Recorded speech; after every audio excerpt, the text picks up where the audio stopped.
Okay, the March 14th, 2024 meeting of the Corvallis School Board is called to order at 6:36 p.m. In the interest of public health and safety for all community members, especially immunocompromised individuals and their families, the Corvallis School Board will continue to offer a virtual option for board member and district personnel participation. Additionally, public comment is available at some meetings, both in person and virtually. Information about how to provide public comment is available on the Corvallis School District website. The board agenda and packet, as well as the link to the district YouTube channel, are available on the school board page on the district website. Public meetings are live streamed on the district's YouTube channel, and a recording is posted to the same channel, typically the day after the meeting. And tonight we have Director Algebra, Director Finger McDonald, Co-Vice Chair Tomini, Co-Vice Chair Jones, and Director Hawkins, and myself. Attendance in person, and Director Largent is running late tonight. And the first item on the agenda is acknowledgement of Arab American History Month.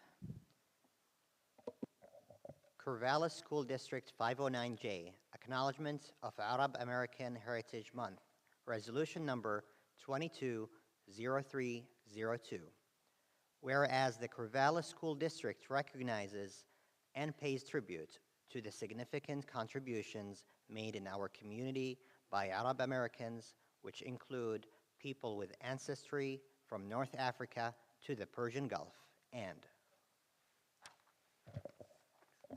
whereas the Corvallis School District affirms that students, families, staff, and community members should be valued for all aspects of their identities, and whereas Arab American Heritage Month has been proclaimed by several states since, I think we skipped one. Did we read the Arab American Heritage Month grew out of local efforts in several school districts throughout the nation in the 1900s, and whereas Arab American Heritage Month has been proclaimed by several states since, and whereas Arab Americans are largely left out of academic discourse, and whereas Arab Americans have historically been and continue to be targeted by anti-Arab violence and actions of hate, and whereas the U.S. Department of State designated April as Arab American Heritage Month in 2021, and whereas Arab American Heritage Month has yet to be proclaimed at the national level, and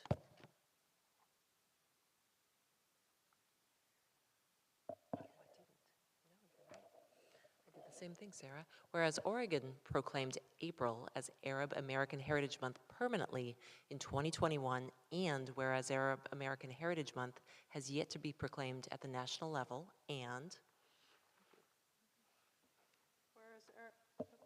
whereas Arab Americans have contributed to the history and collective future of Corvallis and Benton County, Oregon, and whereas Arab American History Month provides an opportunity to continue the district's growth in learning about the many contributions of Arab Americans to the nation, world, and local communities, and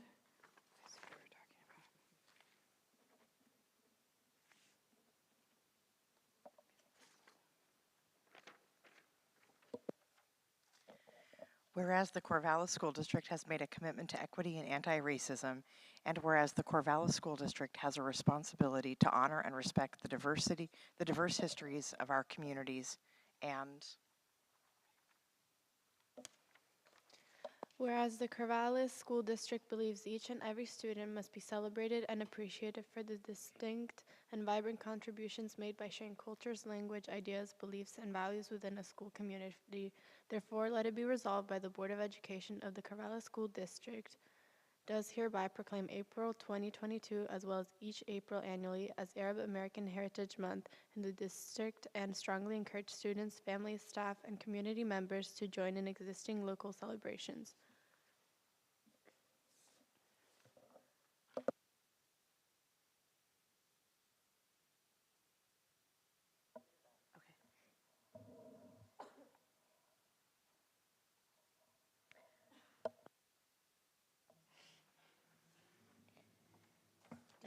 one, Judas?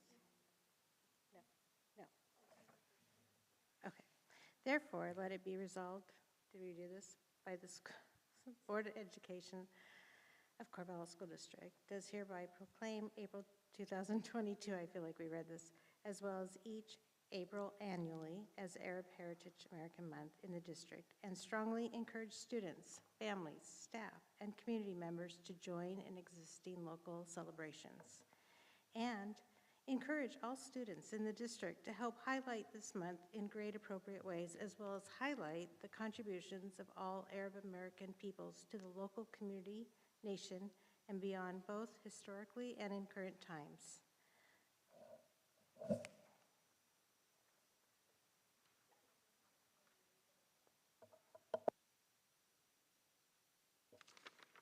Usually we don't have this many technical difficulties reading these, and I wanted to apologize that we skipped some things, and especially to the Arab American community, and so I'm going to reread the whole thing, except for the end part, the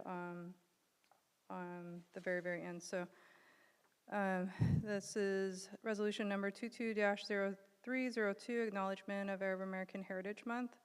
Whereas the Corvallis School District recognizes and pays tribute to the significant contributions made in our community by Arab Americans, which includes people with ancestry from North Africa to the Persian Gulf, and whereas the Corvallis School District affirms that students, families, staff, and community members should be valued for all aspects of their identities, and whereas Arab American Heritage Month grew out of local efforts in several school districts throughout the nation in the 1990s, and whereas Arab American Heritage Month has been proclaimed by several states since, and whereas Arab Americans are largely left out of academic discourse, and whereas Arab Americans have historically been and continue to be targeted by anti-Arab violence and actions of hate, and whereas the U.S. Department of State designated April as Arab American Heritage Month in 2021, and whereas Oregon proclaimed April as Arab American Heritage Month permanently in 2021, and whereas Arab American Heritage Month has yet to be proclaimed at the national level, and whereas Arab Americans have contributed to the history and collective future of Corvallis and Benton County, Oregon, and whereas Arab American History Month provides an opportunity to continue the district's growth and learning about the many contributions of Arab Americans to the nation, world, and local community, and whereas education is a necessary component for creating a more equitable and anti-racist community, nation, and world, and whereas the Corvallis School District has made a commitment to equity and anti-racism, and whereas the Corvallis School District has a responsibility to honor, respect the diverse histories of our community, and whereas the Corvallis School District believes that each and every student must be celebrated and appreciated for the distinct and vibrant contributions made by sharing cultures, language, ideas, beliefs, and values within a school community. Therefore, let it be resolved by the Board of Education of the Corvallis School District does hereby proclaim April 2022 as well as each April annually as Arab American Heritage Month in the district. And strongly encourage students, family, staff, and community members to join existing local celebrations. Okay, I'm really warm too, so thank you for taking extra time for this to be read completely. And the next thing on the agenda is student representative reports.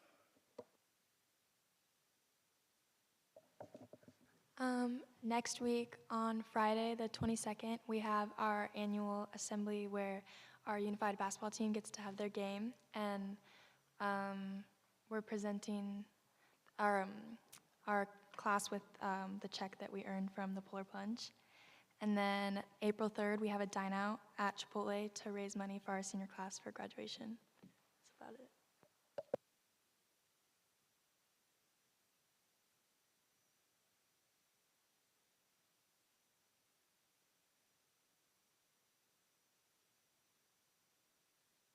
Okay. Don't forget to put your mics on, yeah. The question was, what was the date and what was it again? March 22nd is the Unified Basketball Game During Advisor. Thank you. Great.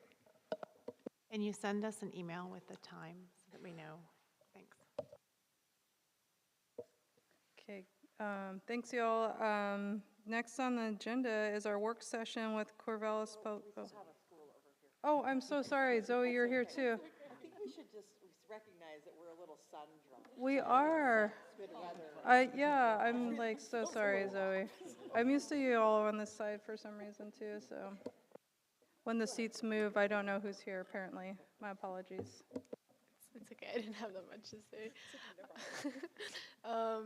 So honestly, start of spring. So track season has started 2 weeks ago. Tomorrow we have the icebreaker with 12 schools in Dallas, so that will be fun. Also, end of basketball season. The team definitely had a new season, and they went through a lot of different steps, and they did the rest. And yeah, proud of our seniors. And then leadership started March Madness. They put up the posters for that, so that will be a fun event that will be happening next week. We had a second blood drive recently also. It was a short, a smaller one. We went through some technical difficulties with the printer, but it was still very successful. And yeah, we just starting spring.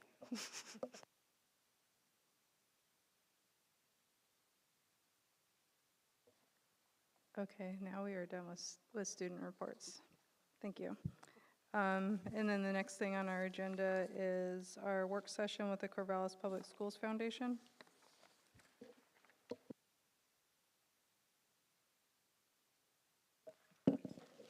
So in your materials in front of you, you should find a sub-agenda just for the next hour of the two boards meeting together. And within that, we're going to start with welcome and introductions.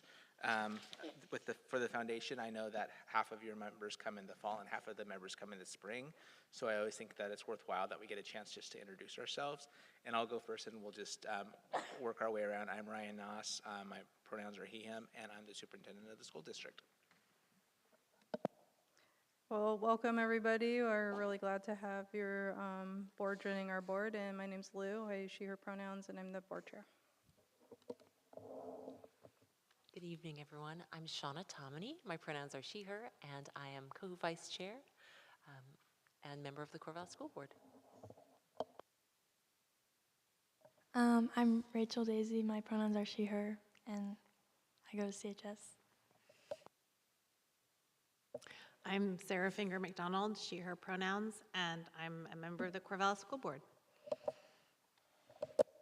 I'm Ava Fries. I go by she, her pronouns, and I also go to CHS. My name is Sami Arab, he, him pronouns, and since I have a fellow Arabic speaker, huwa, in Arabic pronoun, and I'm a school board member.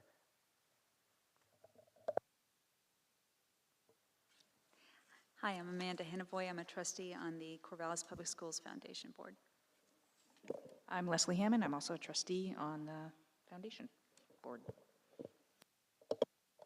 Hi there, Becca Gose, also on the Foundation Board.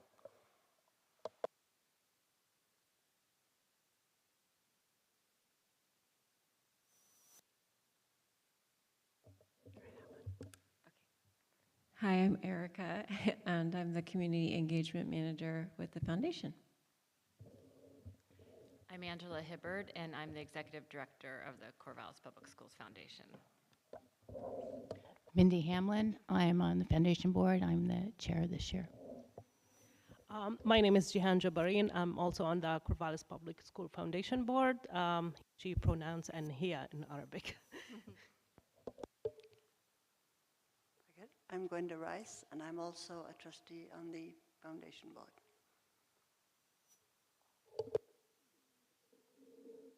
This is Kim Nelson. Kim is the board secretary, and she's an amazing person. And she uses she, her pronouns. I'm Melissa Harder. I use she, her pronouns, and I am the assistant superintendent here in Corvallis. Hello, I'm Chris Hawkins. I use she, her pronouns, and I am on the school board. Hi, I'm Zoe Damichis, and I am a CV school representative. And I'm Therese Jones. I use she, her pronouns, and I am a school board member and co-vice chair, along with Shauna Tomini. So Angela and Mindy and Lou and I had a chance to meet and talk about the agenda for today. And one of the things that we wanted to make sure we had time for was for each board to provide an update in terms of the work that's happening. And so we'll have an opportunity to do that.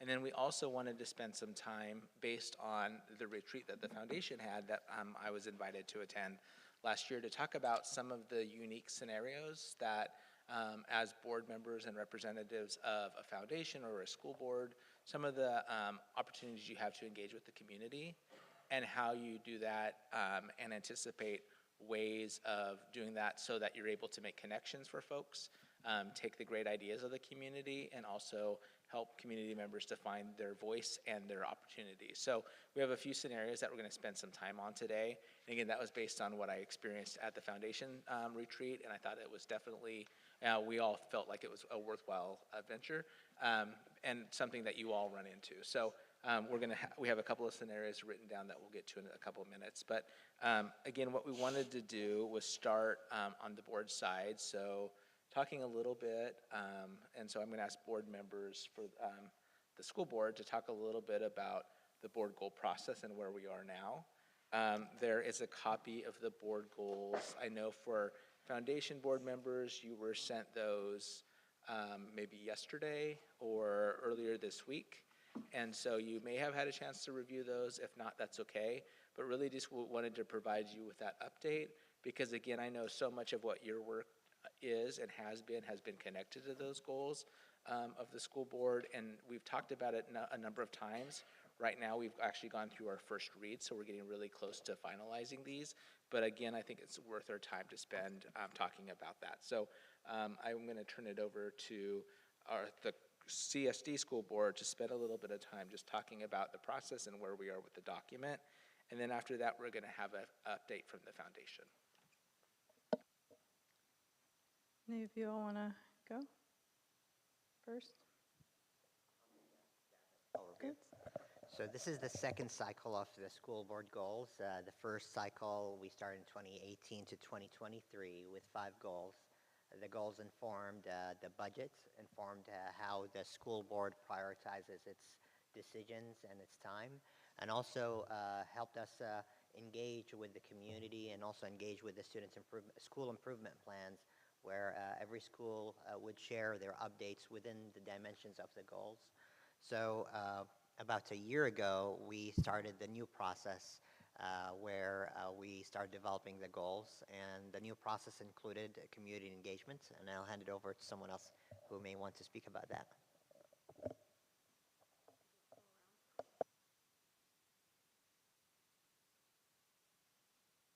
Yeah. You all own them, and so it's perfect that you're able just to speak Jump to the in. process, yeah. Yeah, and I think about half the school board was on the board that first time we set the goals. And this time, my perspective was it was a much stronger process because we had those opportunities we had just open meetings, we had meetings where we engaged with students, we had meetings where we engaged with specific groups in our school district and parent groups and affinity groups so that we got a broad range of experiences represented in the information we brought in. And you talked about, we had a set of questions that were, what is the school district doing well? What is really valuable in our community? And then what are some challenges that you see in our school district? And then we looked at the goals and, what, does this look like the right set of goals? Is there anything you would add? And I feel like it was and then we talked about them again at the school board retreat with staff. And I feel like this was a much richer experience building these goals because of the input we got. We also, I think it was valuable to have gone through one goal setting process and sort of understood what was good and bad about that, and then been able to build on that and build more value into the process so that we could then take the report of all the input we got and you really try to build goals that reflect the, the community that's elected us to serve this school district, so.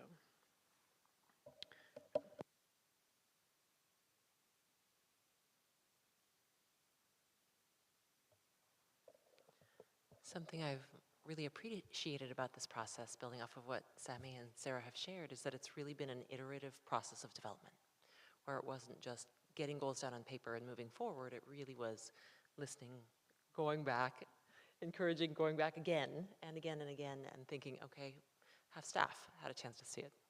Where have students had a chance to see it? Can we do more? And knowing that we have to both balance needing to have goals and needing to establish goals, as well as wanting to hear as many voices as possible and really be responsive to that, so that the goals reflect educational settings now. And that's changing, and it has changed over time. And so something else that I think you'll notice that I really value myself as a board member and as a parent of a student in the district is that students are really reflected for their whole selves, as well as the need to be able to change and adapt as their needs change and grow over time. So both holding students to high standards and expectations and making sure they have really excellent learning experiences and opportunities, as well as really broadly based opportunities that help them connect that learning to skills that they need both for now and in the future. Also attention to staff and family experience and those increasing roles that schools and districts are taking to really serve as this connector in community, and the incredible work that's happening in this district that really embraces students for their whole selves, their families, and recognizing the impact on staff of that too, and that their well-being matters. So those are things that I hope that you'll also see reflected in the goals, and have really especially appreciated from those conversations.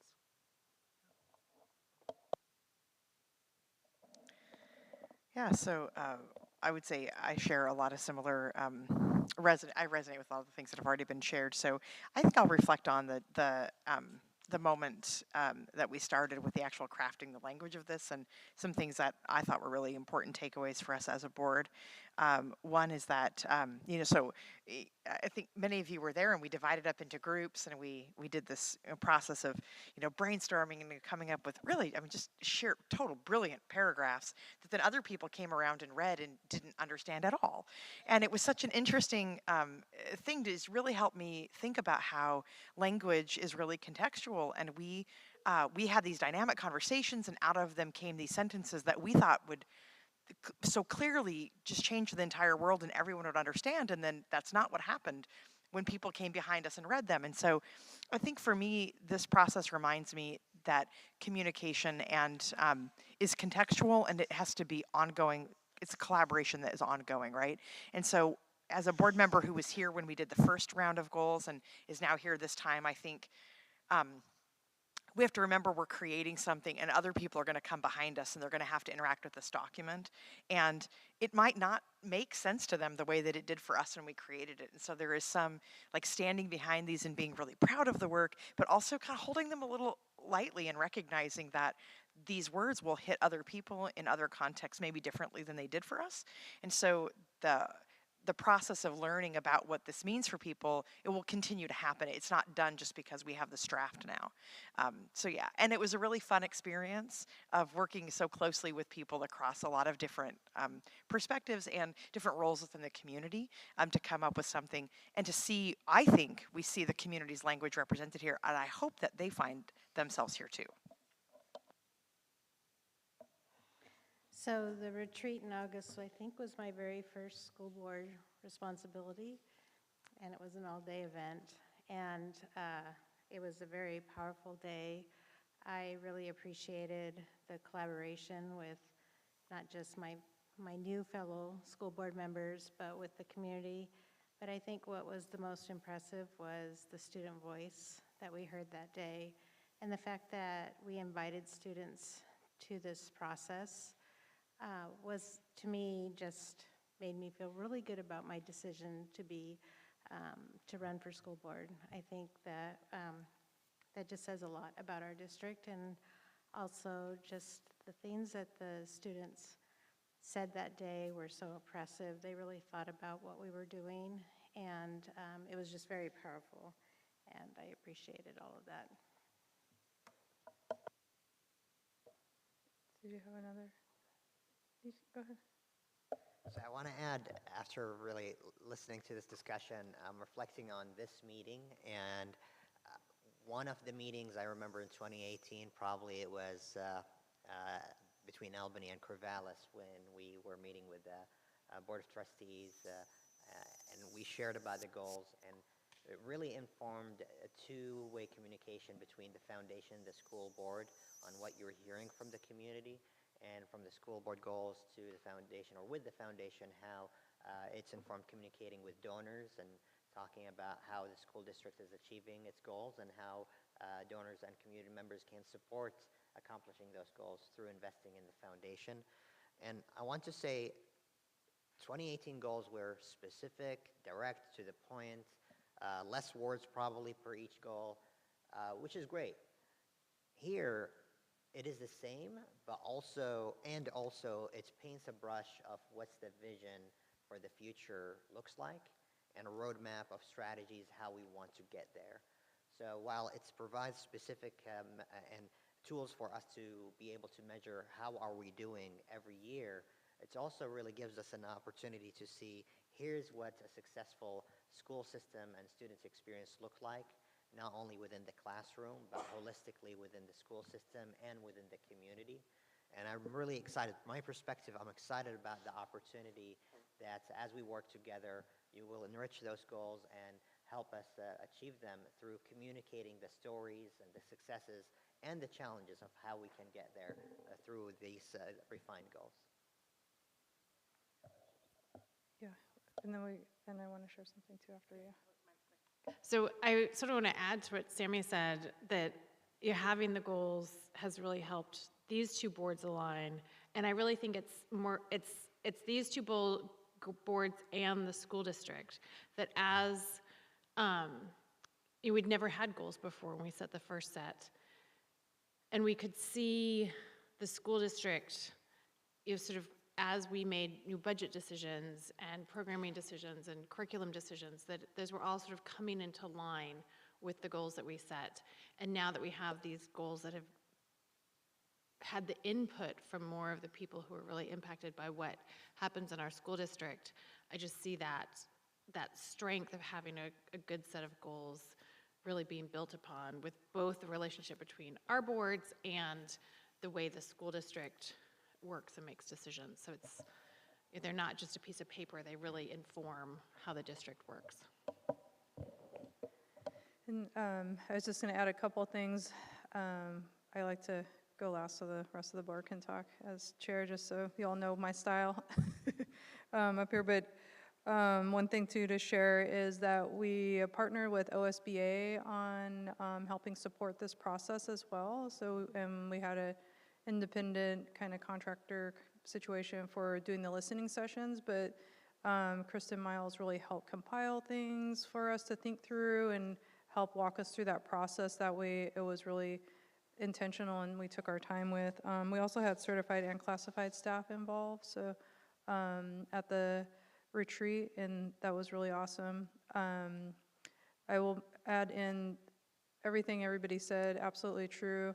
One of my hardest parts of being on the board with the current goals is the equity goal, especially because I don't know how many times I've said this to my colleagues up here, but I was like, how are we ever going to reach that in like a short amount of time? Like, it's literally not going to happen in 5 years or 3 years.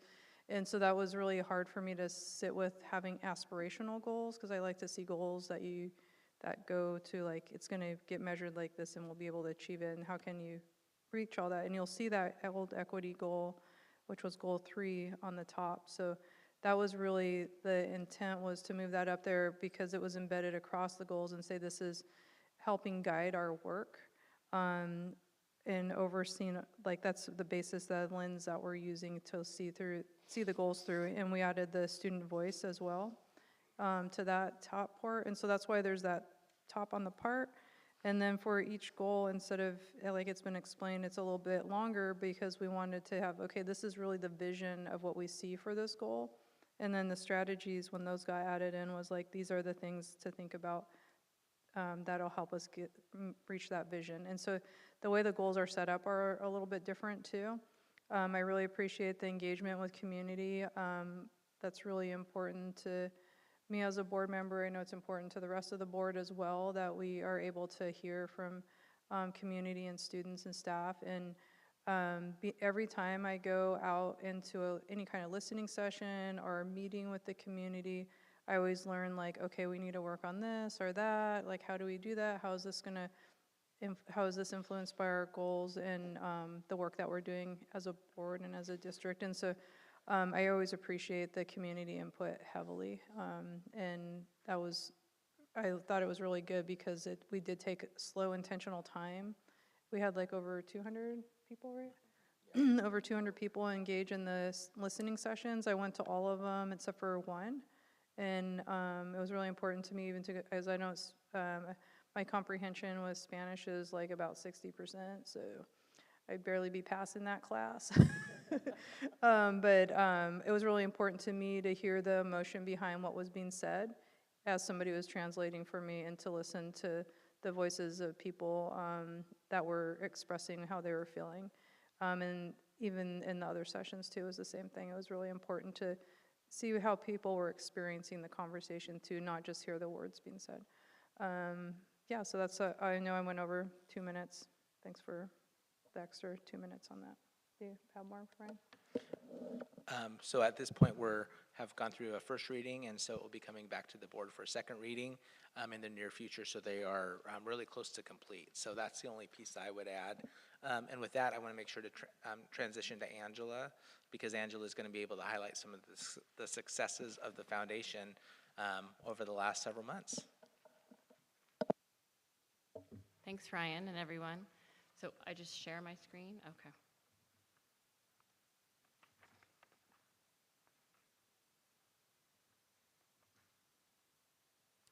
So first, I think Sammy and Sarah teed us up so well, because a lot of what we have to share about the highlights of what we've been doing recently are really the result of a closer partnership and collaboration between our two organizations that I really did start that 2018, that first joint meeting that we had.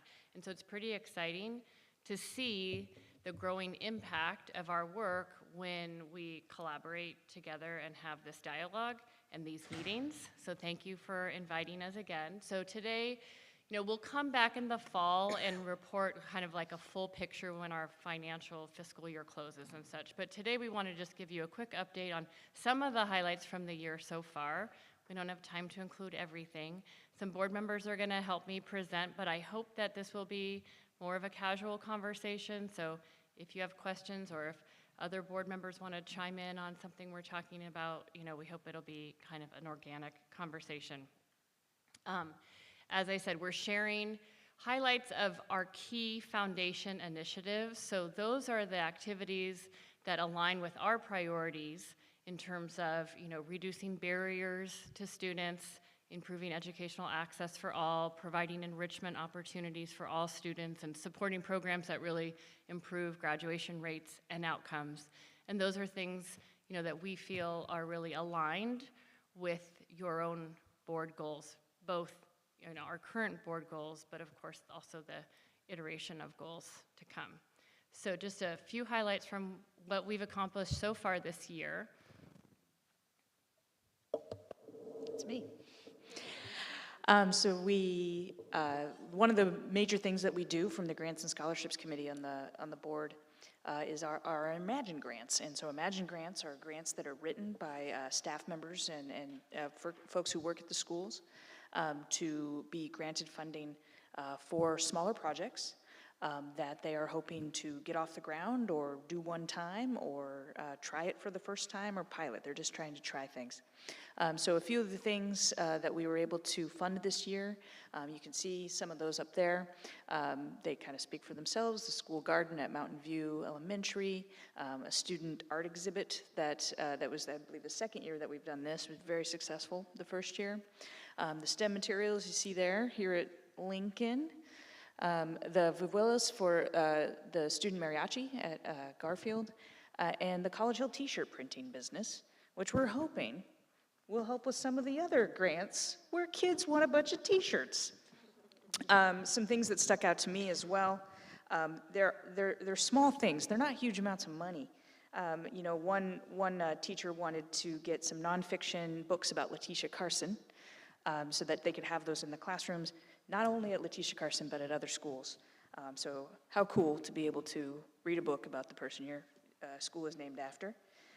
The wings business at CV needed additional supplies to keep their business self-sustaining, and that's such a great program. As well as one stuck out to me was the CATS Club, the Corvallis Autistic Teens Club, and getting a popcorn machine so that they could sell popcorn and fund further things. As well as things like the weight room at College Hill and their art class getting more outfitted so that they could have a more enriched experience at their school.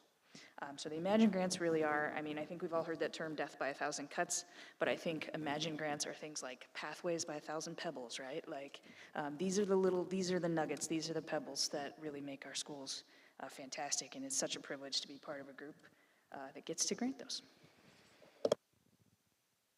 I had to slip in this photo. You mentioned art at College Hill High School, and I'm sorry that there isn't a rep from College Hill here tonight, but we funded some supplies for the art program, and they shared this with us, which is art that they created and inspired by Imagine. So it's just kind of a fun tie-in to share.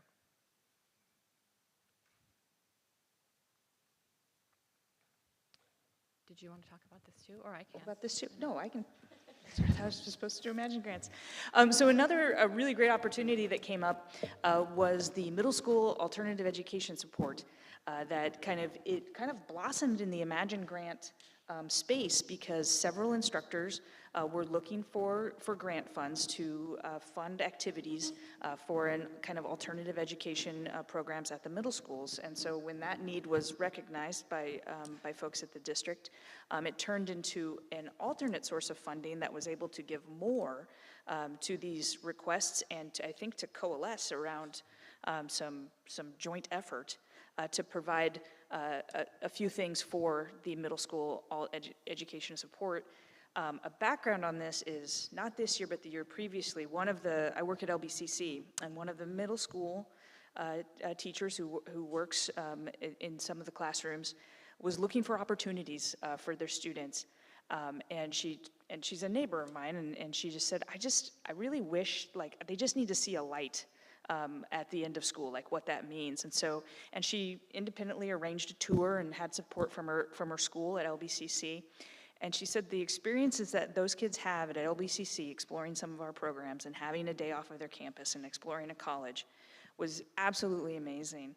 And I explained the foundation and the board and Imagine Grants, and I believe she applied for one, and that was part of one of the snowball rolling to get more for the middle schools.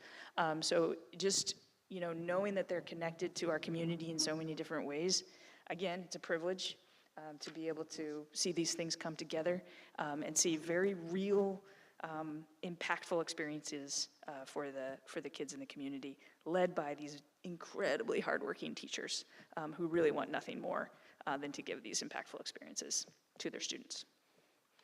Can I jump in on this is my last year on the board, and so when I look at the last, 6 years, and so again, 2018, I think was our first year on the board. And a lot of what I've seen in terms of the connection between our boards, I see it with the progression of the way the grants have been working. So I've seen that it's not just these great innovative ideas from teachers, just one-offs, which may or may not be coordinated with what the district is trying to do, or may not have kind of district-wide impact possibility. To much more of a coordinated approach where, it might be a district-wide need, like during COVID, where we're working together as partners, but it doesn't get rid of the really innovative kind of what are the teachers coming up with, and then what are those pilot things that can be scaled up to a district-wide level and then taken over by the district. And so we're able to be that kind of innovative lab for the district. And I've just really enjoyed seeing that. It's grown in sophistication as a program.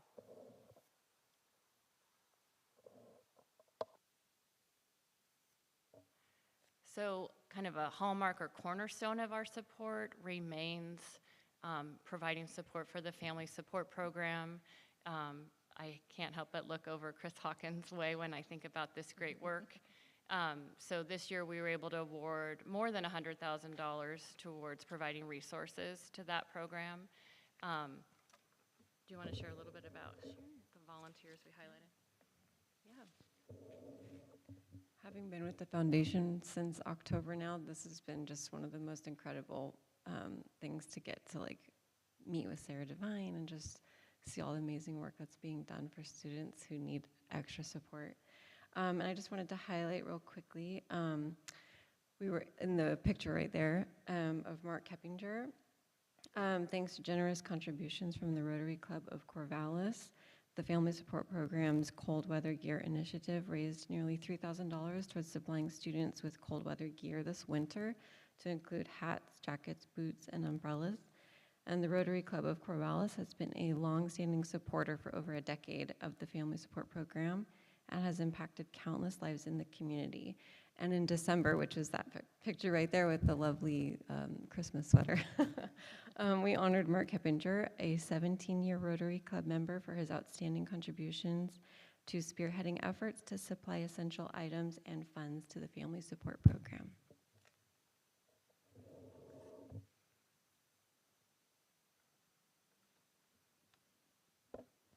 Okay, so this next one is a relatively new program. This will be our second year that we've been doing YAY grants, and that's Youth Empowerment and Action Grants. So this is very exciting because these are actually grants, proposals that are written by students. It's not just high school students, kind of make that assumption that, you know, but we've had all levels. Last year, one of the really exciting ones was the Garfield mural. I'm sure all of you have seen it. I just love that. Every time I see it, I go, oh. So I had the opportunity, Angela and Maddie and a few of us went, just about 2 weeks ago, we went to Linus Pauling to award 3 grants and acknowledge the students. And this was just awesome for me because I haven't been to a middle school assembly pep rally in a long time, but man, It was so fun. The energy level, I was like, whoa. So there were 3 that we awarded. The students were, you know, a little, the awardees were a little shy, but they stood up, but the crowd went nuts. And so you can see the 3 listed there. There was a LGBTQA art installation that they wrote up, t-shirts for the dual immersion program, and then sports equipment for the life, adaptive sports equipment for the life skills class. So, you know, it's just really, I think, awesome to see the students thinking of these ideas, certainly getting, you know, working with their teachers to get some advice and such, but, you know, it's their idea that they are passionate about. And I look at that list and it's like, whoa, that's, you know, hope for the future here. Very, very cool.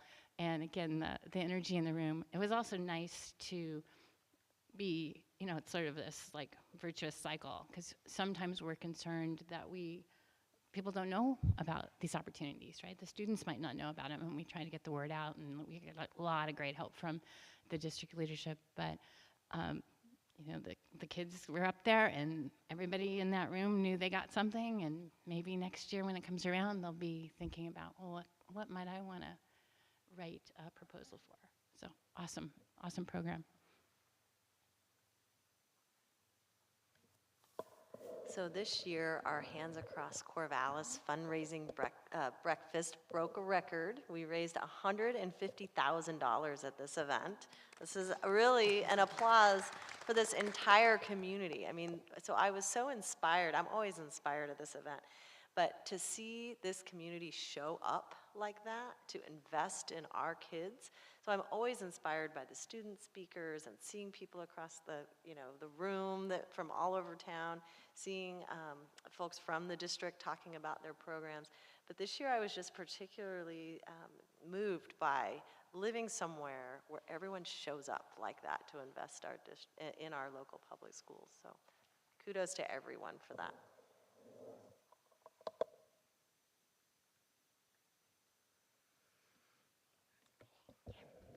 Yeah, well, we have, as we said, like some exciting news about our schools is not out for the summer, about the summer program. The board have approved like a funding for the summer program, and it's around 150, a little bit more, I think. So that's exciting. That's coming up for us.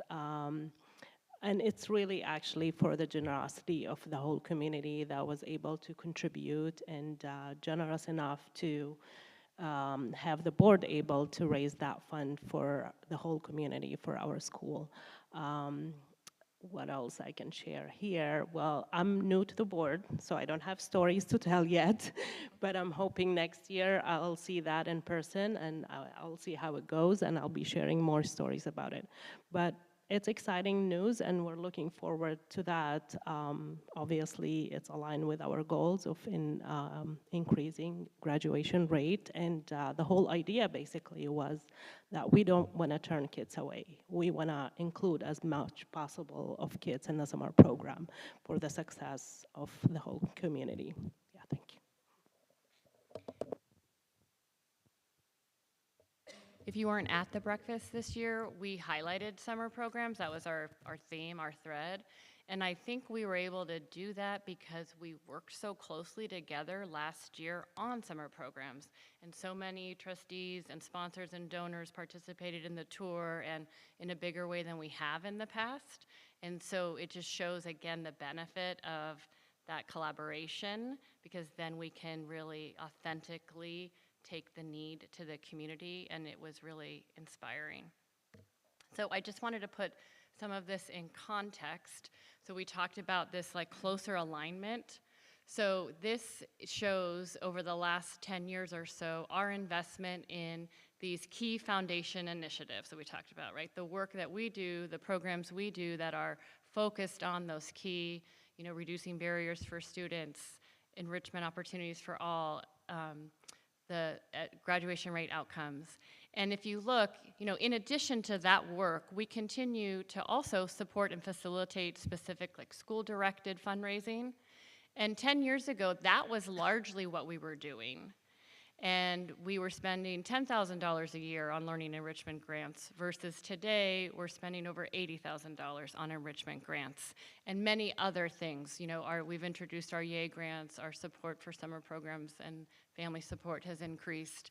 And that's really a testament, I think, to the strategic direction of our board and the collaboration between the school district and the foundation and the two boards. And so, you know, we're really excited to see the impact of that alignment and what is possible if we continue that, right? What chart do we want to show 5 years from now and what we're able to do for students? And so I think, I mean, I want to give people the chance for questions, but I think hopefully that tees up a little bit kind of the exercise we wanted to do together.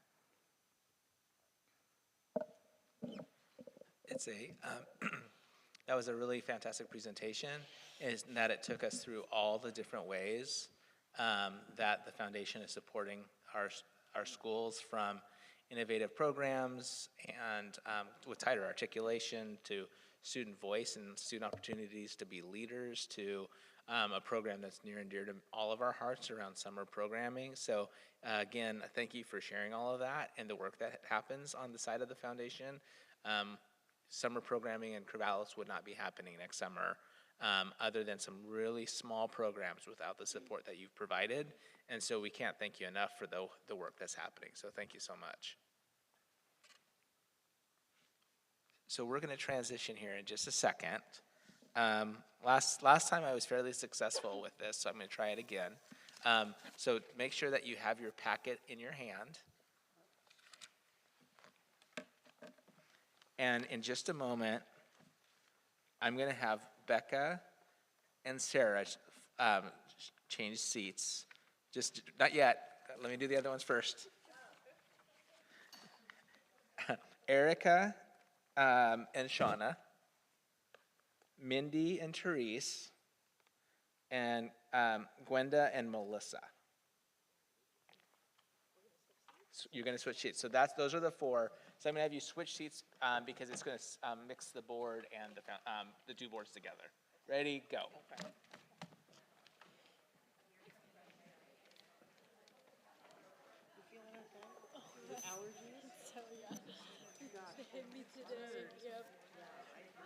After the, yeah, maybe right before the next topic. Yeah. Yeah.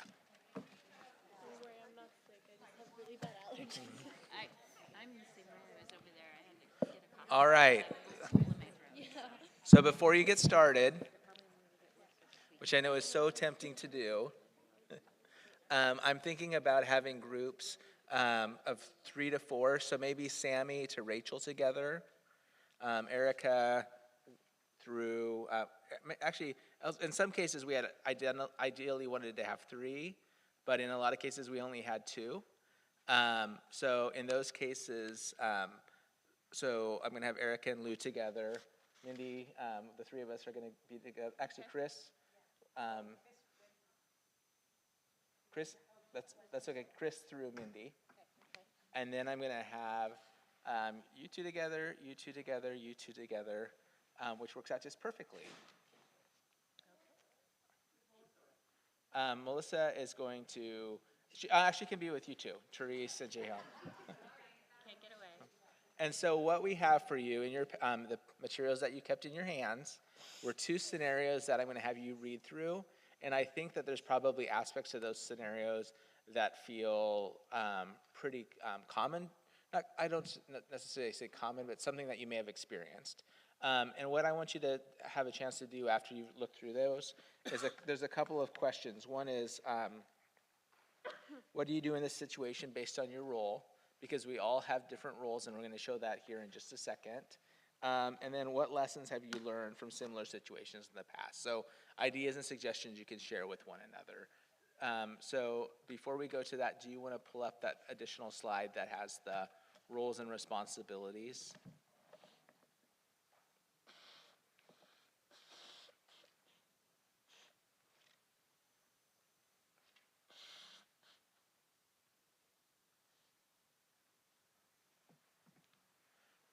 So at the foundation retreat, they talked about the roles of the Board of Trustees. So Angela, do you want to talk about that just briefly?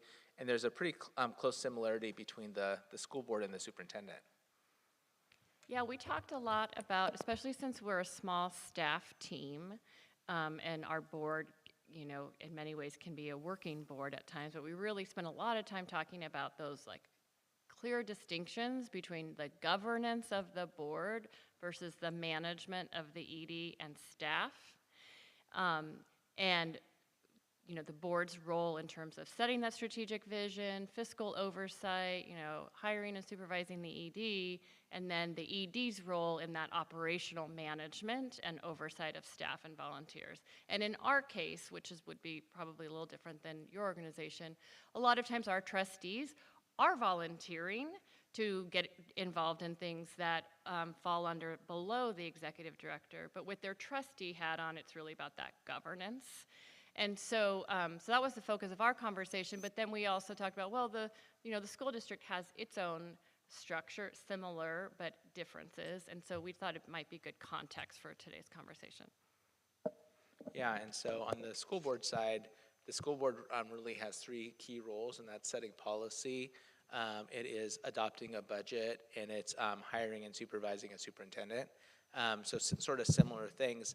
And then my role is more on the management component in terms of hiring staff and helping to guide that vision forward. And so for our school board members, as they think about their role, there's some differences between your role and the role of a trustee. And I think as we have these conversations, just kind of trying to think about those in consideration in terms of how you would handle these sorts of scenarios. Because again, on the CPS side, it's more about philanthropy and support.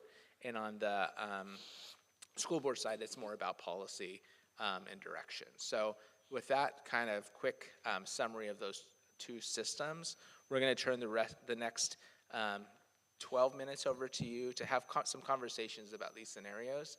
And then at the end, we're going to have a few folks share out.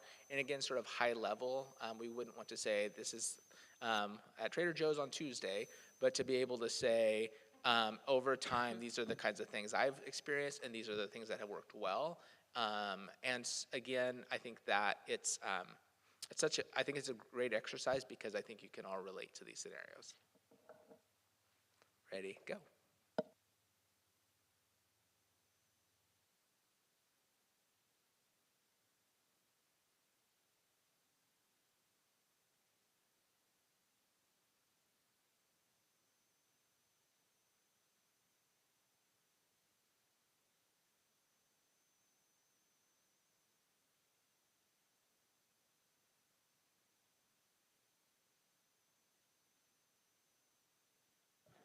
Just so you know, I'm going to put my mic on the middle table, so there's still audio, and at the same time, it's going to be a little bit broken up because there's going to be multiple people talking.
not going to be the way we make this decision, right?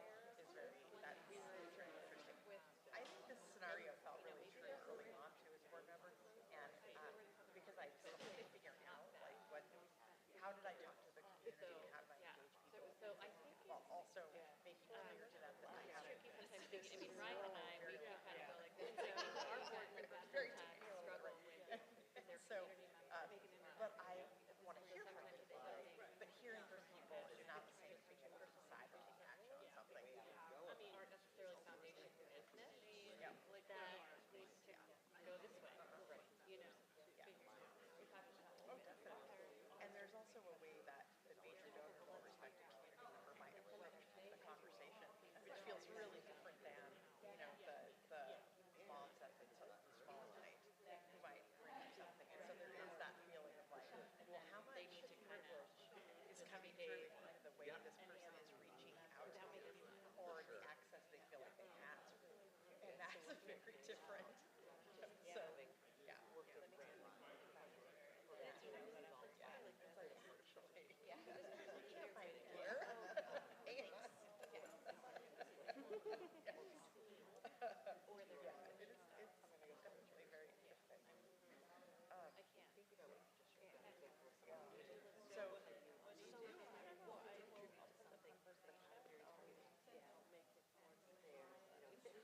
yeah.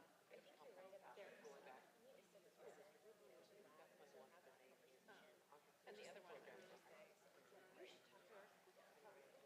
And I think that would be a great place to do this. As a board member, They do this more. a school board member, I have to remind them that I don't actually make operational decisions. So we have a curriculum, and my job is not to go to the district and say it's time for the district. My job is to review curriculum on the schedule that a police lays out around like to review curriculum adoption, or when we see results from our community or our schools are not working, and we say maybe we need to look at our curriculum. And so it's very different, you know, I can certainly share that, you know, I'm curious about the district's plans around social studies curriculum, but, you know, to go from that to saying, I know about this curriculum and I want you to consider using it would be, it would really drive me out of the lane of what my role is. And so I think that this kind of scenario happens accidentally a lot because people don't know what a school board does. And Letting you all volunteer. yes, absolutely. You have to hear the school board member should make it all about the need, not necessarily for just like. Just in general, right? I mean, I absolutely remember that. And when I was a student, I was a school representative for our school board, so it was very different. But my peers thought, oh, well, you talk to the school board, so you can't. They want you to. Right, like that. I don't know. You know, this happens with my son a lot. He'll be like, you know, I really don't think. Why doesn't the school board do something about? And it's like, you know, the school board doesn't even know that that's happening because that is so far down from where we actually are. So yeah. So I think so that first one, I would say, you know, part of what you're doing based on your role is reminding people that you are what your responsibility is, and hearing, but then making sure you're reflecting back. Like, so what I can do versus what I cannot do, and how do we talk about those things, right? Yeah. And then on that second one, though, what lessons have you learned in similar situations? I think the main one for me is that people don't know what boards do. And I don't think that it's probably fair to say they're not that much more clear about what a nonprofit board does either. But in general, they don't know. And so this is where like that the important part of making sure that we're providing learning opportunities to be clear for people what our roles are is so important. And I have found that overwhelmingly, when people come and they want something from me or they want to do something that's out of my role, and I just say to them, wow, it's actually not really what I do. Most of the time they're like, oh, well, can you tell me who to talk to? And it's like, sure, I can tell you that. Yeah, or I can tell you where to find that information. And most of the time, they're fine with it, right? There are occasionally people who are like, that's not right, we need to do something. But usually the people that are actually seeking us out for conversation are very receptive to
so that feels much more like, as in my role, able to collaborate, right?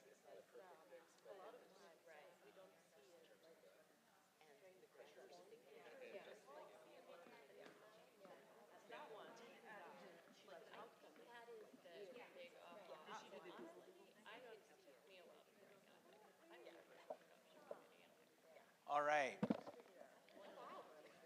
Time flies when there's conversations happening. I gave notice. Oh, so I think it would be valuable if you could share out maybe a theme or two that came up from your conversation and how it relates to your roles as board members for each group. And I hope this conversation has been worthwhile.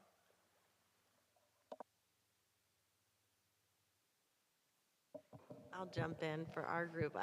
I loved this because we did this as the foundation board last year, and then doing it now kind of with not just the school board, but also the student reps on the board was really interesting. So my takeaway was, you know, for me on the foundation board, a lot of what I'm doing is kind of listening to folks in the community, trying to be affirmative about their passion for investing, but then really getting them over to our executive director so that she can get them connected to the school district if it's something the school district's interested in, you know, and so that is a little bit of an not easier, but straightforward answer on the foundation side. And so hearing from the students I love, Sammy actually made this point, that the students have so much more flexibility in their student role. They can take things on, they can, you know, really do a lot of different things. And then with the school district role, having a little more of a direct line to the programming on the school board than we do on the foundation board. And so it was just really neat to see how each of our roles are different and how we're approaching that. Thanks, Becca.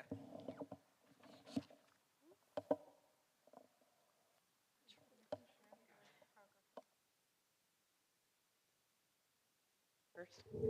You want me to say something first? I'll complete you. Okay. We're going to complete each other. That's what's going to happen. Okay.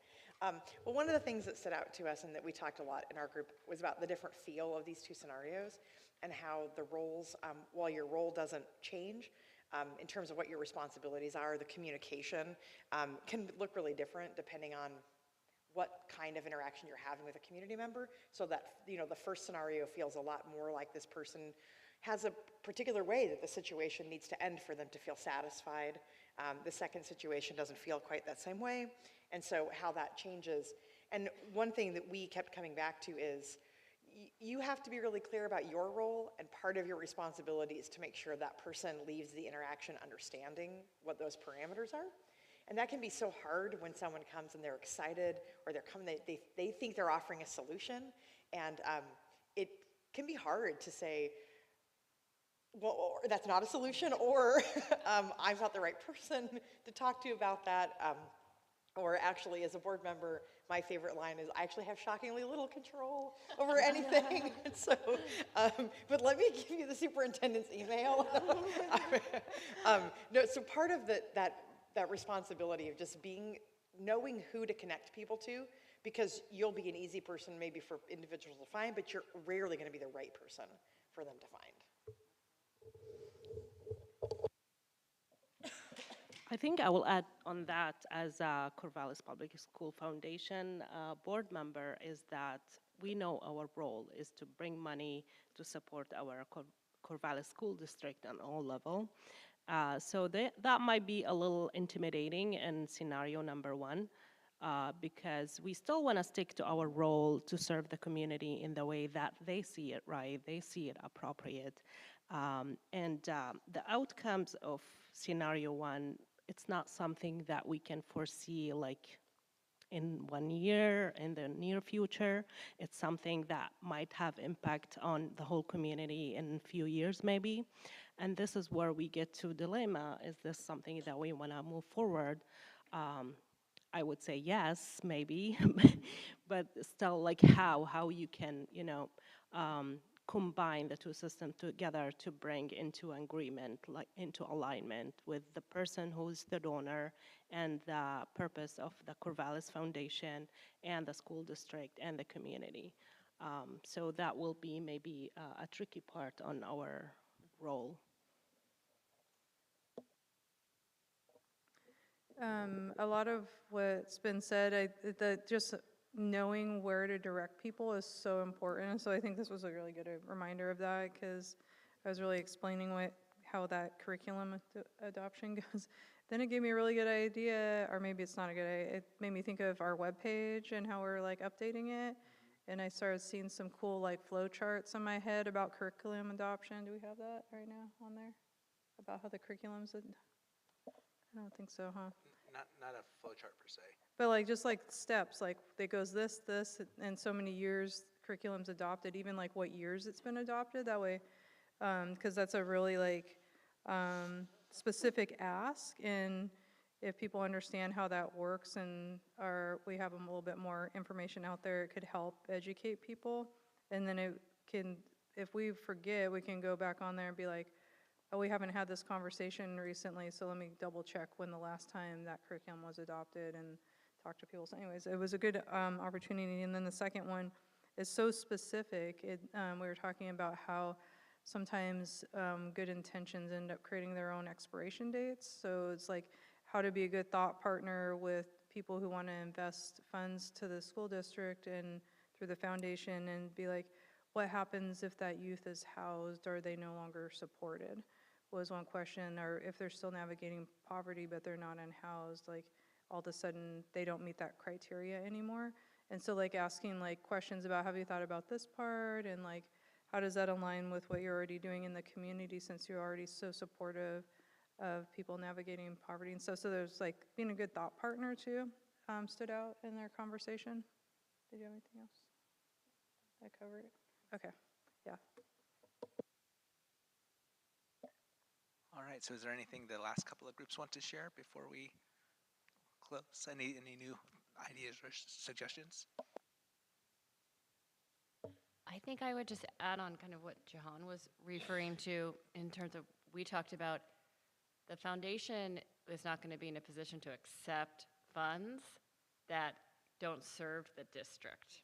And so that's where the communication is so important. Yes, you need to know kind of who to refer people to, but we also have to be, it's so tempting and it gets very exciting when you have somebody has all this energy and ideas and they want to put money behind it. But is that something that the district wants and needs and is going to further our goals, both our goals as a board and the district's goals? So that's where that collaboration is really important. Mm-hmm. And something just building on that, something I really appreciated about our conversation, Angela, and then Ryan, when you joined too for a bit in our conversation, was just hearing some of the ways that that's working well between the district and the foundation in terms of having that open communication to be able to say, we have a donor who's really interested in this, what's happening in the schools around this? Learning about that, learning, well, where are the gaps? Where are the holes? Even if that's not necessarily what the donor had come in with, that there might be something else that is of interest or related that does fill a current, a noted gap. And so it was really nice to hear about all the ways that the foundation and the district are connecting and staying connected to keep those channels open to problem solve together.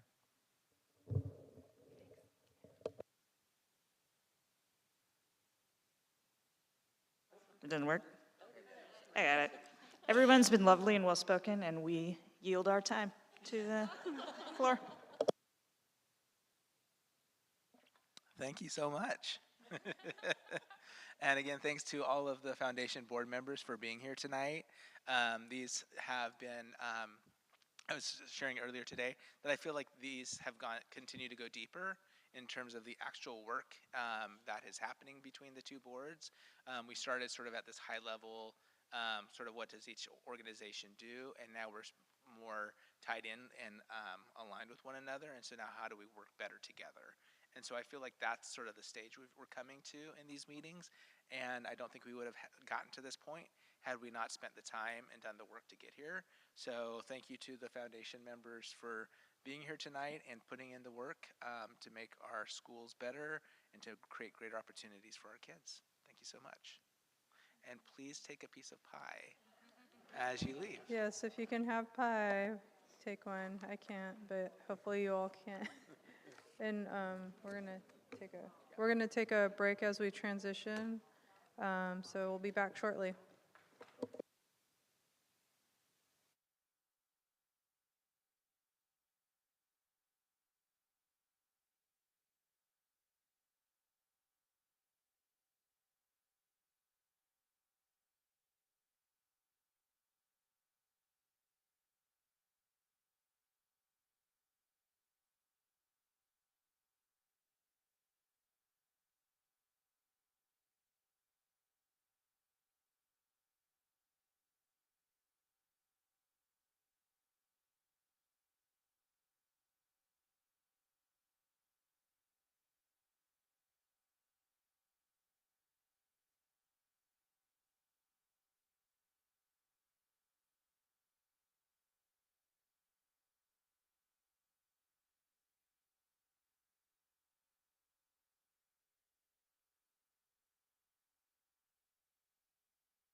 Okay, we are back from break. Thank you for your patience, everyone, and thanks, Kristen, online for your patience. So I did want to make, since I said Judah was going to be late earlier, Judah's actually not here this evening, so I wanted to correct that statement earlier when I did roll call, just so everybody knows, in case they were wondering where he was. And next on the agenda is the Muddy Creek Charter School renewal. And I know we have Kristen Miles from OSBA online with us this evening. I'm here.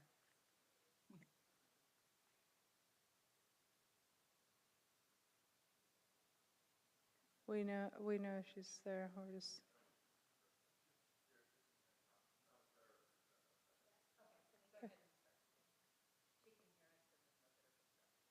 Okay. So for this part, we're going to have some discussion. We had the report provided by Kristen in our packet. I didn't know if did you have anything to present to, or are you just here for questions, Kristen? I am happy to just give a brief overview, if you would like, of the recommendation, or I'm happy to answer questions, whatever suits the board. Maybe a very brief, that way folks, in case they haven't read what we're doing, that'd be probably helpful for everyone. Sure. Not necessarily the board, I mean people watching and people in attendance. Happy to. So as you know, in the report, the charter school renewal is guided by statute, specifically ORS 338.065. Really quickly, I'll just go through those criteria, and in paraphrasing, that the board must use to determine whether or not to renew a charter school. So the first one is charter school in compliance with all applicable laws? As you note in my report, Muddy Creek has been working to come into compliance with all applicable laws and rules, specifically regarding special ed, and this is in progress. 2, are they in compliance with the contract? I would say the same. This is an area of progress, and the new leadership is focused on this. Are they meeting or working toward meeting academic goals? This is compliant. Is the charter school financially stable? This is compliant. And are they meeting any other renewal criteria? There are no specific renewal criteria that are not being met that I found. And just to note, you'll note that I've recommended some goals for the charter school. In my report, I said first and foremost that the charter school continue to work closely with the district and to address any special ed non-compliance issues and ensure that plans to identify and serve students are fulfilled. You'll also note that my recommendations include additional PD for Muddy Creek staff, review and revision or potential revision of the school's plan to identify students who may qualify for special ed services, and additional reporting if needed. And I believe this is being worked on, but to also have a plan for services to students who are English learners. The board should plan for an evaluation of its administrator, including adopting a tool timeline and process for evaluation. And then I recommended that that the school actually set growth goals for improvement in English language arts and math for 5th grade. And that's an overall big summary of my report. Thank you, Kristen, and I'm knowing our board, sure we have questions. So I'd like to ask if you have questions.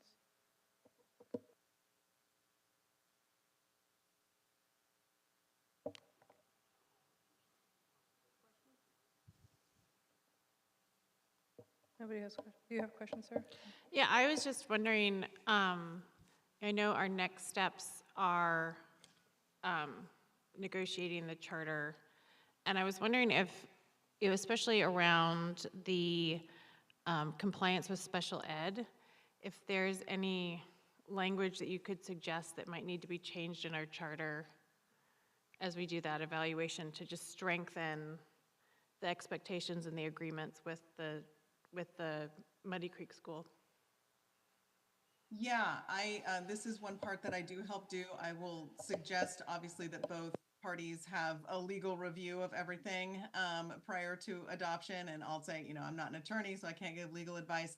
I think that this is a really good opportunity, this process, to in this area, in any area, and I would say this to any district and charter school, to really provide a clear outline of the expectations of both parties. The contract is an administrative tool, but it can be used to really articulate what the accountabilities are and what monitoring will be done, what reporting is to be done, what professional development is to be done. So I think as we work through the contract, which I will also help facilitate, I'm happy to, embed those specific pieces in there as suggestions for moving forward. Thank you. Other board members, questions, comments? Okay, I had questions, Kristen. I was a little bit confused, honestly, reading how, after reading the organizational trends and some of the recommendations, I was confused on how that works with the legal parameters around compliance if they're not in compliance, but if they're in progress of fixing that, is that how it's in compliance? Can you clarify that for the public? Sure. So, I wouldn't go so far as to say the school is completely out of compliance. There are rules and laws they are following. There are things that they are doing. This is a big overall question. I think that part of what the district has been doing is doing its monitoring piece and being in close touch with the charter school to say, here's where there are spots that are out of compliance, and that the charter school's job is to work toward compliance, and that they are making progress in that area. So, I would say, in an overall sense, there's compliance in those big areas. There are specific places where compliance needs to be assured and where compliance needs to be worked on. My understanding and what I found in my evaluation is that there is improvement and that there is good relationship building between the charter school and the district. And I know that the new leadership at the charter school is really focused on getting everything into compliance. So I wanted to articulate that that overall the charter school meets those criteria, but that there are specific areas that needed to be focused on. Okay, thank you for that clarification.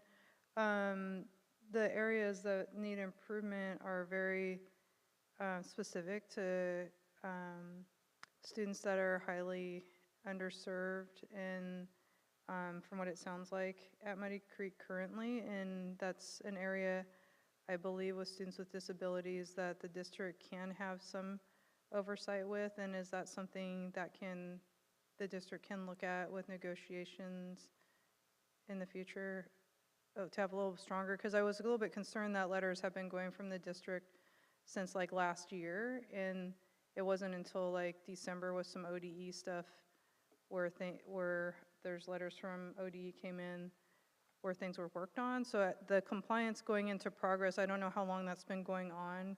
It's hard to gauge from okay, how long have they been out of compliance when supporting students with disabilities and English language learners, for example, and how long has the district been saying, hey, you need to work on this, but doesn't have any oversight on how to help with that? And so I was a little bit unclear on that. Even when we had the presentation from Muddy Creek, this was something I had in my mind is where can the district have a little bit more support? When I say oversight, I'm thinking about how the district can be supportive in that way, and thinking through contracts, especially with those populations where clearly there's a lot of work, and especially if ODE is getting involved. So if it was the end of last year all the way to December, that's a whole half a year, and that's a huge chunk of the first part of a year for students with disabilities. So I know that's a really long way of saying how can the district strengthen. Is that something in negotiations where that would happen? Yes, the contract is really the best place for again looking at specific accountabilities, specific monitoring, specific expectations of what both parties will do. I think it will be a really good opportunity to line out what are the expectations that the district has for reporting, for professional development, for meetings with the district, for progress updates, And that can all be part of the contract. So where the district and the charter school want to collaborate, where the district needs to have some more oversight or be more involved, the contract absolutely can spell that out. And that's the place where that should go, is in the charter contract. Okay, great, thank you. I think, did you have some, yeah, go ahead, Brian. So along those lines, one of the things that we're aware of is that Sarah has really done a great job, the executive director, and is making really good progress. And at the same time, we know that there have been a number of executive directors over a short period of time. And so we're fortunate, Muddy Creek's fortunate to have Sarah. So what I'm wondering is contractual provisions that could talk to some sort of professional development or some sort of training specifically for future executive directors. I don't know that I've seen that in these contracts, but it's something I'm curious about because she's made a huge difference. Yes, you can absolutely put provisions, and provided that, well, I won't make big broad statements, but there are a lot of things that can go into a charter contract when both parties agree. Obviously, they can't violate statute or anything like that, but there are a lot of things that can go into, a lot of creative solutions that can go into a charter contract. And so having that idea of training for new executive directors, or some sort of expectation of professional development for staff or executive directors, could absolutely, I've not seen that either, but I think that is absolutely something to think about, and that would be appropriate for a charter contract. Yeah, thank you. I know we're not negotiating yet, and it takes the board's adoption or approval to move us forward, but thinking about those next steps, I appreciate that. And I do think that's thematic in terms of the last, since the last contract renewal with Brian. Other questions or comments from the board? Okay, go ahead, Shawna. So I have a general process question, whether this goes to you or to Ryan or to Kristen. So in terms of the renewal ask tonight and how that fits in with the contract and negotiation process, Ryan, it sounds like what you were just saying was that the board has the opportunity tonight to decide on making that renewal or not, or moving that forward or not, and then the contract would come after that. Is there any further role that the board has in terms of just either moving forward or not moving forward that relates to that contract or review of that contract, or does that then reside within the district? I think I'm going to have Kristen answer those questions because there's a couple of nuances in there based on what the prerogative of the board tonight. Did you hear Shawna's questions? I did. Okay, cool. I did. Thank you. So you're correct in that tonight the decision that is to be made is whether or not to renew the charter, full stop. And then you're right that the next step is contract negotiation. So per statute, the district and the charter school have 90 days to negotiate a contract. After if the board votes to renew tonight, then there's a 90-day period. If no contract is resolved or executed after that 90-day period, the old one stays in place until a new one is executed. So it's not like the charter school would go away. It's just the old one would stay in place. After that, so those are the big pieces that the board has to be involved in. They would need to approve the contract also. Once it is negotiated by both parties, the board signs that contract. After that, then what I really recommend is that every year you do two things, and I know that this happens, that there's an annual report provided by the charter school, and they come and present to the board, so you've got a good sense from the charter school what they're doing. You have an opportunity to be in dialogue with them, to do some Q&A, and the other thing that I highly recommend is to have a really good comprehensive third-party evaluation of the charter school as well, so you can get a report both from the charter school and from an evaluation that would also come to the board. And so there are good checkpoints along the way. The district takes over the administration of the contract in between, right? They're monitoring, they're doing the implementation of the contract provisions. and the board is staying knowledgeable in a big picture sense of what, you know, is going on, particularly through those two mechanisms from an annual report and an evaluation. And then the next big step is renewal would come again.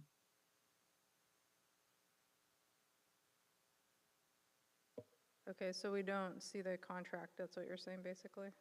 No, Too? you do see Oh, we it do because see- Okay, there we go, thank you. yeah, you can see it. Yeah, absolutely. That's where it was that part, I think I lost in the thread, but I was like, I think, but I'm not 100%, okay.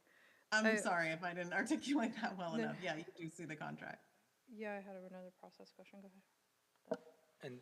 And so tonight, Melissa and I are listening to the themes and questions that are coming up as we think about those negotiations around that charter. So just so you know, those are the notes I'm taking are related to things like the accountability/expectations, monitoring, reporting, professional development, the professional development for the administrator.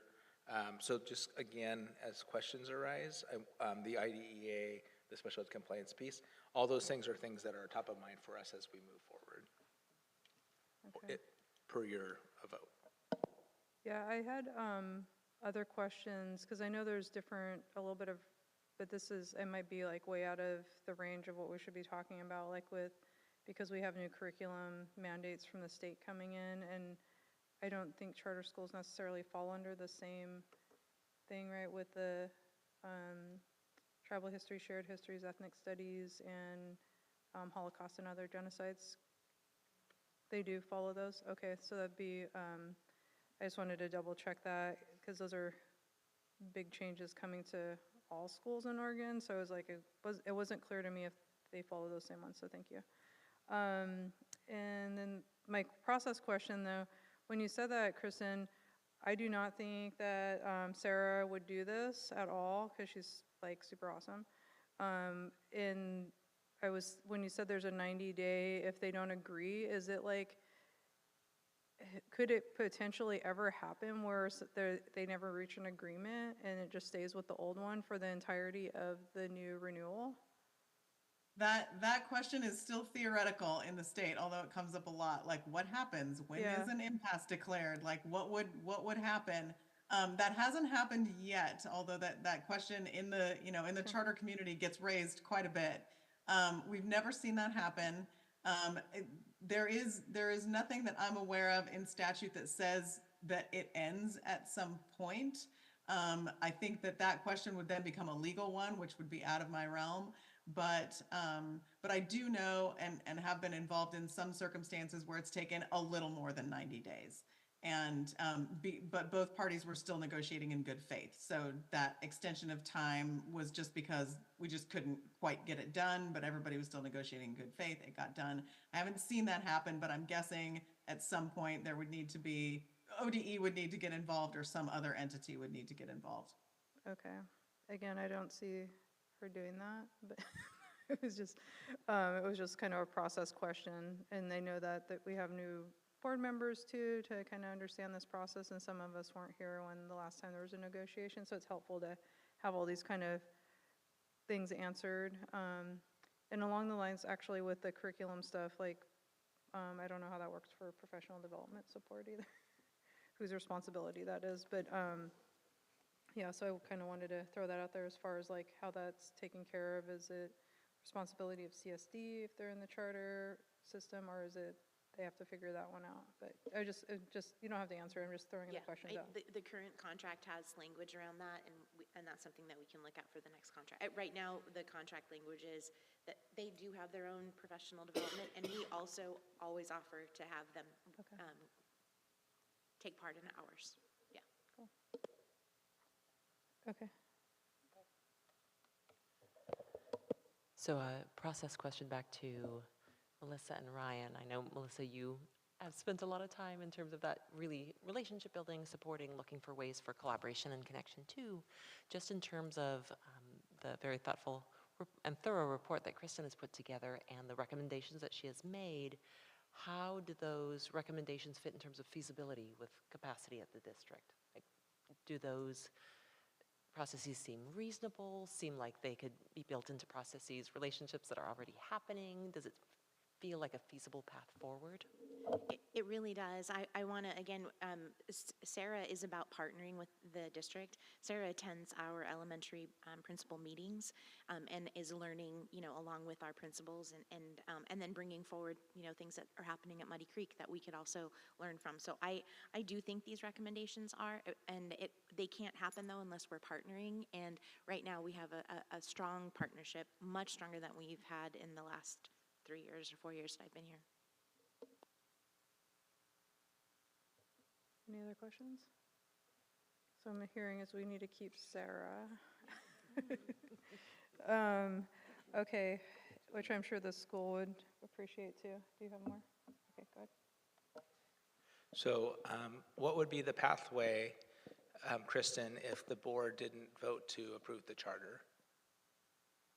Again, I'm just throwing out all the scenarios so that everybody's clear on all the implications.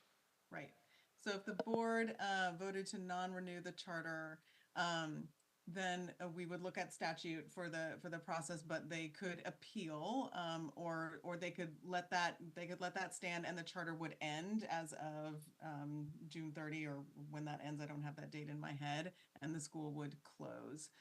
My guess is that they would appeal that to the district, and then that there would be an appeal process that would go through the district, and there would be a scenario where they would need to provide evidence that they could that they could come into compliance, and then I don't have the statute pulled up in front of me, but that would be the next step. Thanks. Again, I just want the board to have sort of the whole view of vantage point of all the different areas and ways this could move forward, more than any sort of recommendation, obviously. Okay, before I ask if anyone wants to make a motion, I just wanted to add into that some of the questions we're asking are based on feedback from families from Muddy Creek, as well as questions we also had in the support for students with disabilities came across really strong and clear as far as like processes with with any type of contract renewal. And so I wanted to just make that clear where some of our questions are based out of, and also just, yeah, like I said. So does anyone wish to make a motion?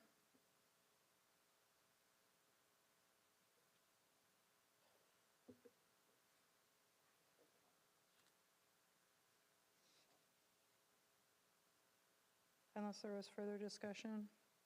Is there no further discussion? I can keep talking too. That's the role of a chair, is to keep chatting. Yeah, so there's like, again, there's work to do. And so I just wanted to make sure. Yeah. I can make motion. Chris, go ahead. I move that the board renew Muddy Creek Charter School's request for renewal as per ORS 338.065,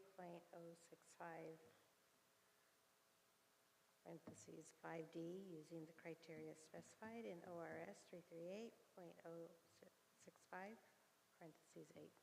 Second. It has been moved by Chris and seconded by Sammy. Any further discussion? Okay. Okay. I just was going through, and I noticed that there are a lot of places that say not enough data. And I realized that I was just wondering, is that not enough data because there isn't enough? What are the reasons why there's not enough data? And are those things that could change, and could there eventually become enough data to answer those questions? Thank you for that question. Essentially, that is because the N size is too small, and those are non-reportable to the state. So the state does not report on that specific data because the size of the group is too small to report on. That's what I figured, but thanks. And that always lands a certain type of way for people from those groups.